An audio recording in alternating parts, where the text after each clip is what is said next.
Muy buenas tardes. Vamos a dar inicio a lo que es la clase número 2 de este componente del estudio de la geología. Y la clase número 2 está relacionada con lo que es el estudio de la dinámica interna de la Tierra y las placas tectónicas. Para eso vamos a desarrollar 6 puntos. El primer punto vamos a hablar sobre lo que son los procesos endógenos, que son varios procesos que al final pues están todos vinculados con lo que es la tectogénesis o la tectónica de placas. Pero vamos a ver cada uno, vamos a ver sus diferencias. En segundo lugar, vamos a hablar ya de los fundamentos de la teoría tectónica de placas y su evolución en el tiempo. Es decir, qué aspectos los científicos fueron descubriendo a lo largo de las últimas décadas que han conllevado a que hoy por hoy se reconozca la teoría tectónica de placas como la teoría más validada y aceptada en la comunidad internacional para explicar prácticamente todos los procesos que ocurren en el relieve y su conformación.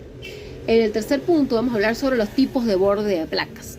Vamos a ver primero qué son las placas y luego nos daremos cuenta que las placas interactúan de diferente manera de acuerdo a su tipo, de acuerdo al tipo, si es corteza oceánica, corteza continental, y al estar en interacción pues van a haber diferentes tipos de bordes, que son como los límites que hay entre ellas.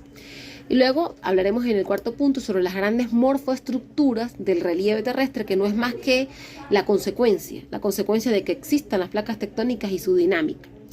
En el quinto punto vamos a hablar en el campo de la geología estructural de cuáles son esas estructuras geológicas que son el resultado de esas deformaciones. La dinámica de placas tectónicas provoca unas consecuencias de que las rocas se plieguen, se rompan, se fracturen, y eso por supuesto va a ser visible en los conjuntos de rocas a lo largo de la Tierra, y esas estructuras las podemos estudiar.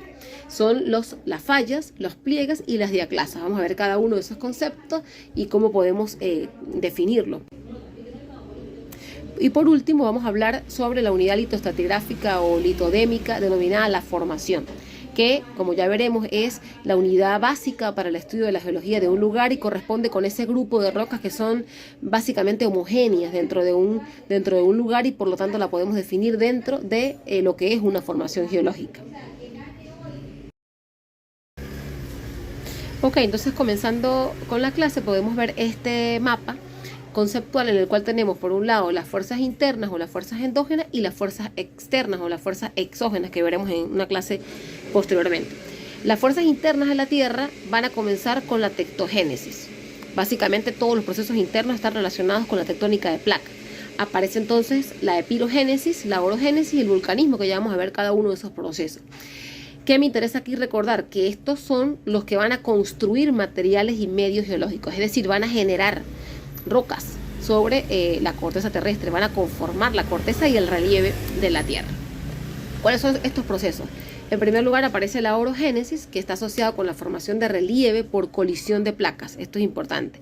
Es decir, cuando dos placas chocan, van a conformar relieve, se van a elevar, y eso se llama orogénesis. Van a formar, por lo general, cadenas montañosas. Pero también van a producir actividad volcánica. La orogénesis va a generar varios procesos. En primer lugar, que se conforme el relieve. Puede generar que ocurra el proceso de subducción, que ya vamos a ver que es cuando una placa se hunde por debajo de la otra. En este caso, la placa más densa, más pesada, que sería la oceánica, y la placa continental, recuerden que es más gruesa, se va a hundir por debajo, y esto va a originar, por un lado, actividad volcánica, ya vamos a ver por qué, y por otro lado que se engruese la capa continental, la corteza continental, y se eleve, generando entonces los cinturones montañosos y otros tipos de relieves originados por orogénesis. Entonces, en conclusión, la orogénesis es formación de relieve. La epirogénesis es el ascenso o hundimiento de grandes zonas de corteza sin que se produzca rotura o flexión apreciable. Es decir, sin que se rompa la corteza o se pliegue, o sea, que se flexione, por decirlo de alguna manera, en las rocas que lo constituyen. Los movimientos epirogénicos reflejan generalmente una estabilidad cortical en contraposición con movimientos orogénicos de compresión y distensión que afectan a las zonas inestables. Entonces, ¿qué quiere decir esto? Cuando ocurre colisión de placas, va a haber, por supuesto, fracturas, plegamientos, porque hay una fuerte presión que hace que las rocas pues les pase todo esto. Pero la epirogénesis es un proceso en el cual no ocurre en los límites de placas, sino ocurre en otras partes. Vamos a colocar que mis brazos son como dos placas. Aquí, en los límites, están ocurriendo los procesos orogénicos, mientras que en otras partes de las placas que son más estables ocurre la epirogénesis. ¿Qué puede pasar si aquí estoy subiendo esto con fuerza?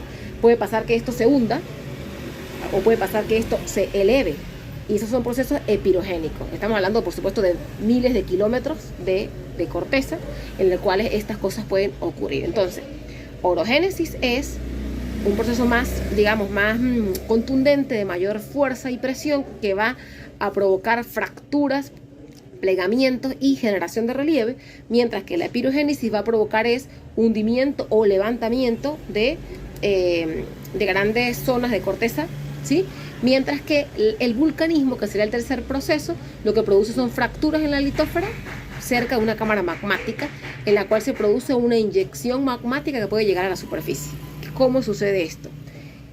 En los mismos procesos de orogénesis, ya dijimos, ¿verdad?, que en una placa, que en este caso mi mano derecha va a ser la placa continental, mi mano izquierda la placa oceánica, se hunde por debajo, ya dijimos, ¿no?, se hunde por debajo. Cuando esto sucede, este proceso de hundimiento va a hacer que este material se funda en la astenósfera, donde hay magma, que está a temperaturas completamente de fusión, muy caliente, y esto hace que algún material o algunas partes de esta corteza se rompan, y puede haber inyecciones magmáticas que hagan que salga el magma a la superficie generando volcanes, y eso es lo que se conoce como lava. Magma en el interior, cuando está en el interior de la Tierra, y lava cuando sale a la superficie generando actividad volcánica. Entonces los volcanes o el vulcanismo va a estar asociado a las zonas de subducción, que son las zonas en las cuales ocurre por lo general procesos orogénicos, choque de placas que van a generar relieves importantes. Todos estos procesos, como ya dijimos, para cerrar, están relacionados y vinculados con lo que son las placas tectónicas. Si yo les pregunto a ustedes, bueno, ¿por qué es importante estudiar las placas tectónicas? ¿Por qué? ¿Por qué debemos como geógrafos estudiar las placas tectónicas? La importancia de conocer la tectónica de placas radica en comprender esos macroprocesos, ¿verdad?, que van a configurar las grandes morfoestructuras del relieve de la Tierra. Para comprender nosotros el relieve terrestre a nivel macro, ¿verdad?, pues debemos comprender cómo las fuerzas tectónicas van a lidiar e interactuar para generar esas morfoestructuras y ese relieve que vamos a ver a continuación. Si preguntáramos entonces algunos ejemplos de epirogénesis, orogénesis, vulcanismo en el relieve en Venezuela, ¿ustedes qué dirían? Ahí les dejé una lámina donde tenemos varias zonas del país, son áreas protegidas, parques nacionales principalmente, que revisten una expresión del relieve muy llamativa, y que por supuesto está relacionada con la tectónica de placas. Entonces, si ustedes ven allí, ustedes dirían, bueno, ¿qué proceso de los tres que acabamos de ver, qué procesos originaron esos relieves? Les dejo esa pregunta allí.